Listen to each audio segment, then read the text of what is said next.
in the 21st century.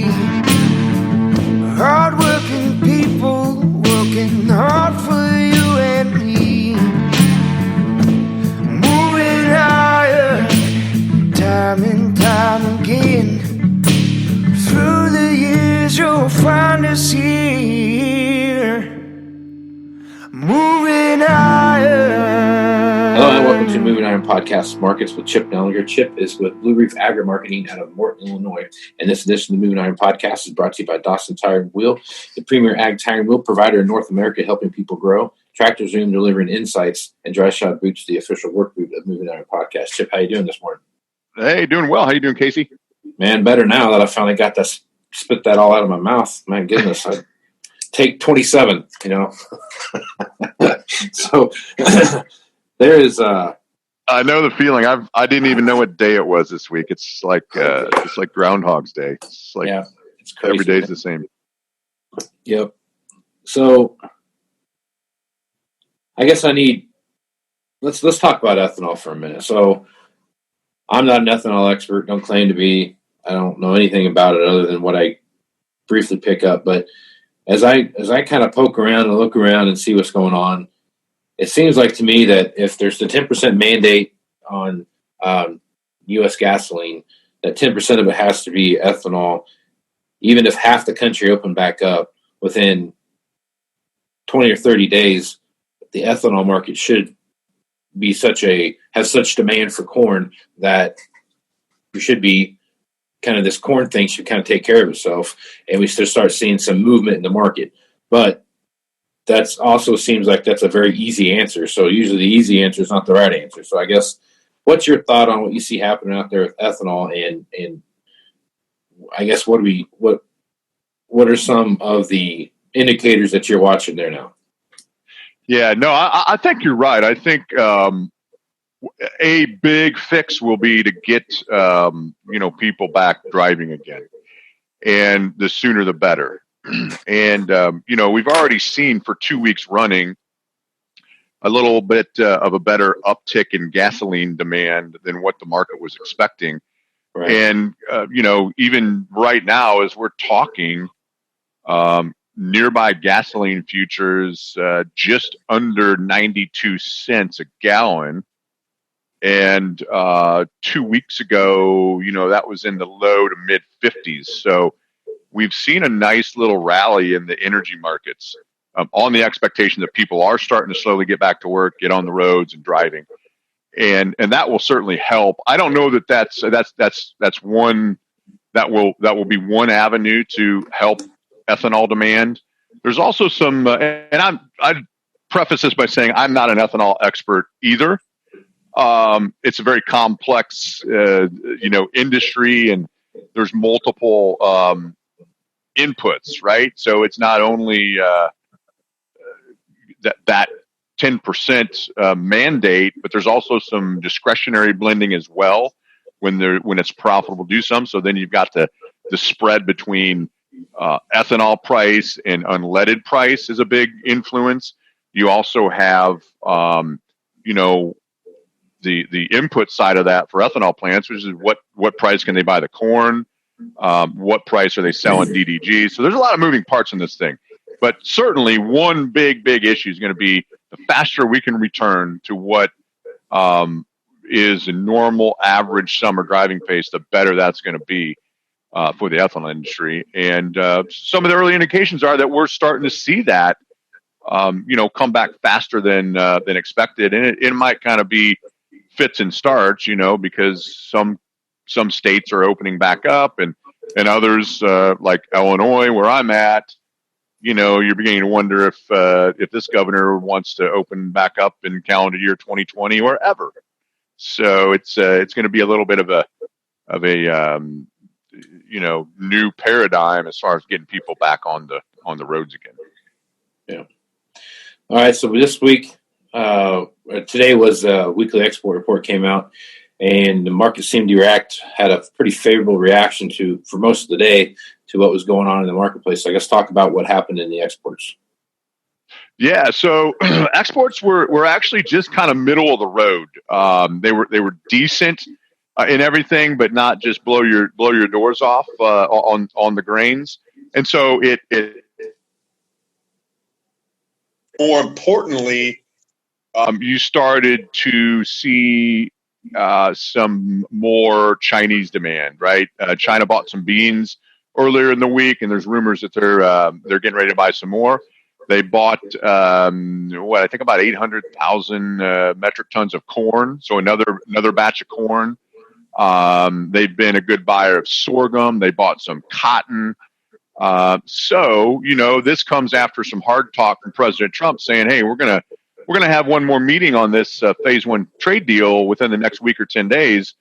And we're either going to get this thing fixed and you're going to start buying some stuff like you said you would, or we're going to rip the whole thing up and go back to tariffs again." And whether it was a result of that or not, we've seen a nice uptick in Chinese demand here in the last few days and even in the last 24 hours. And so on top of that, you've got some awful cold weather coming, primarily for the eastern corn belt, and there's some corn and beans out of the ground, and the freeze line goes way down into southern Indiana, Kentucky, West Virginia, Pennsylvania. So basically, almost all of Illinois, all of Indiana, Ohio, Wisconsin, Michigan. So any corn or beans that are out of the ground are going to be susceptible to getting dinged. Wheat, there's a lot of wheat in that area, and that could be an interesting situation because it's far enough along. You could really do some damage on the wheat. And so I think you're putting a little bit of weather premium in the market, as well as some good news from the export front from China. And next week we've got the May crop report, and I think you're seeing a little bit of short covering into that report as well. So we finally, for the first time in a long, long time, we've got several good things that are starting to affect the market and at least to cause a little bit of buying. Yep. Okay, so wheat was my next thing I was going to talk to you about. The reports that have come out, the weekly crop progress reports that have come out, and crop condition reports that have come out have wheat has just deteriorated greatly over the last 2 or 3 weeks for sure, especially since the last big frost that we had, which would have been about 3-4 weeks ago, somewhere in that range. And I think last time I saw wheat was like 52% or something like that was rated good to excellent. So for wheat to be kind of a shining star, I guess, in some points, that there is going to be some optimism there.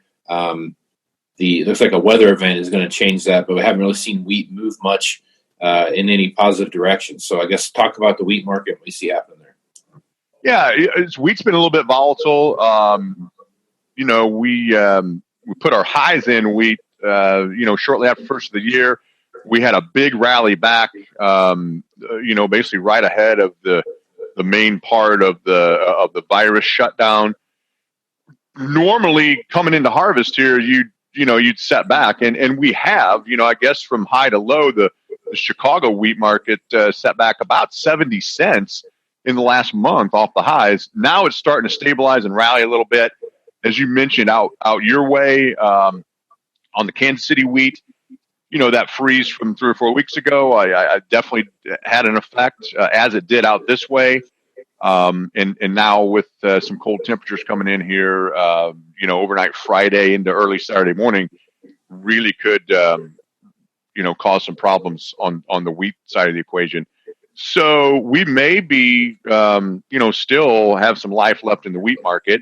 It's kind of like a cat. It's got 9 lives. It's hard to kill a wheat, plant or a crop, but we may get our second, freeze type rally, which, it's not super common to get one a year. And now we're going to get 2 of these in, the better part of a month. And so I think you hit the nail on the head. The crop conditions are just so. They're about like they were a year ago, but it's more of a normal year from the standpoint of it's regional. There's some areas of Kansas that are really good. There's some areas that are pretty dry and need some rain, some moisture. It's a mixed bag out there, and so it's not just uniformly great everywhere. And I think there's still questions as to how much damage that last freeze did, and obviously how much damage this next one will do. It doesn't look like the planes are in for a freeze necessarily. That's more going to be the soft red out this way rather than the hard red in the Oklahoma, Kansas area. So at least this one, that area looks to be fairly safe from, or at least mid 30s instead of sub freezing anyway. Yeah, it's going to be that's an interesting one to watch. The custom guys are getting ready to start the run here pretty quick, and northern Texas will make their way north. But from what I've heard, depending on where you're at, it's either a boom or a bust. There's no real consistency to it. It's you're going to have a great crop. That's more of a normal type year. We've gotten spoiled recently with everything's great everywhere, but historically it's not usually like that, especially with wheat. And I think we're back, which usually means it's not just a bin buster crop. There's areas probably that are going to be really, really good, but not everywhere. And I'm not sure we know until you run the combine through it what the effects of that freeze was. And right. So I think that's still a little bit of a question. So all that uncertainty tells me there may still be some life left in the wheat market here. It's been the shining star of the grain world for sure. But you got to be a little bit careful because as you get into harvest, it's just so hard for a market to hold up and do anything except grind lower once harvest starts. And unless you get into it and say, oh man, I thought we got ding 10% on from that freeze, and really it's 40%, and so that remains to be seen. Yeah. All right, so let's talk about South America for a minute. So when you look at Argentina, has been all over the place when you start looking at their beans and the harvest stuff that they've got going on down there as far as what the overall crop condition actually is. They've downgraded it. I think probably 5 out of the last 7 weeks. As you take a look at as those reports come through, as they head into their winter months, the coronavirus, as far as community spread, is starting to see some things, make some movements there as far as that goes, and what their reaction will be. It kind of looks like to me, China has bought a ton of beans out of there over the last 60 days. But it looks like to me that that's kind of a powder keg waiting to go off. And if it does go off, there's going to be some pretty big opportunities for the U.S. market.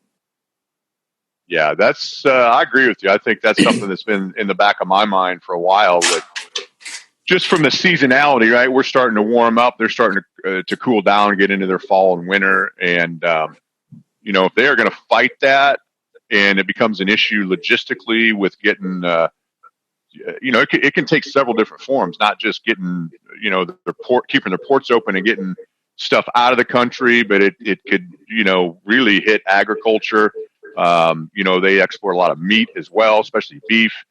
And that is definitely something to keep an eye out for, because if that happens, that could push some extra demand our way. Now you can argue that some of that's front loaded. They shipped so many beans, like massive record amounts of beans in March and April out of Brazil to China.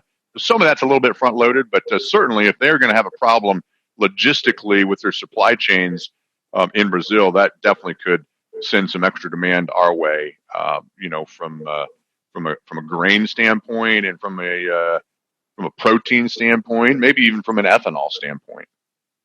Yep. Yeah, plenty of stuff going on there, man. So there's just so many things happening right now. And having that plan in place and knowing what to do with that plan and adjusting that plan as you go through is a very important thing. So if folks are working on that or just need some direction, I mean, I'm sure plans right now have been shattered, torn up, and thrown into a waste paper basket, but got to resurrect that somehow. So if folks are working on that stuff, Chip, what's the best way to get a hold of you and get your help on kind of pushing some things? Best way is just give us a call at the office, and that number is 309-550-7213. Love to chat with you. And to that point, I'll throw one thing out there. We've been crunching some numbers recently on the corn side of the equation.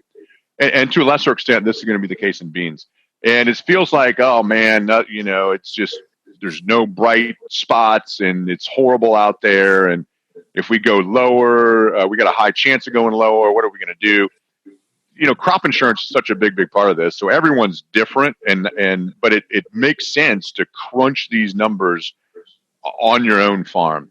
And in a lot of cases, because of crop insurance, as well as, your PLC, which is kind of the old government program that kicks in at 370 on an average for the 2020 crop, 370 December futures.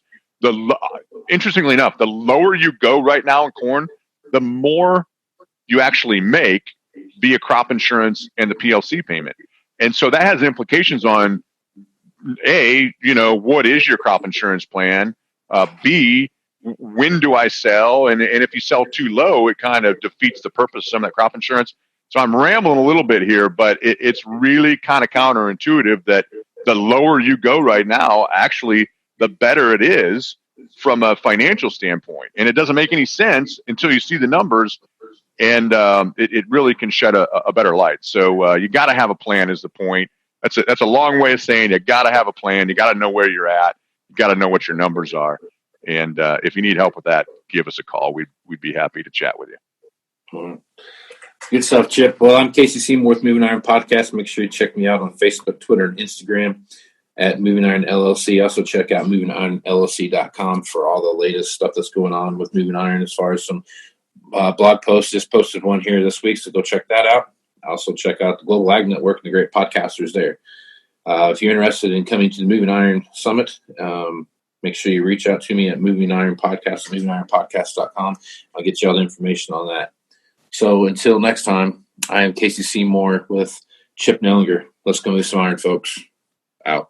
Moving iron in the 21st century.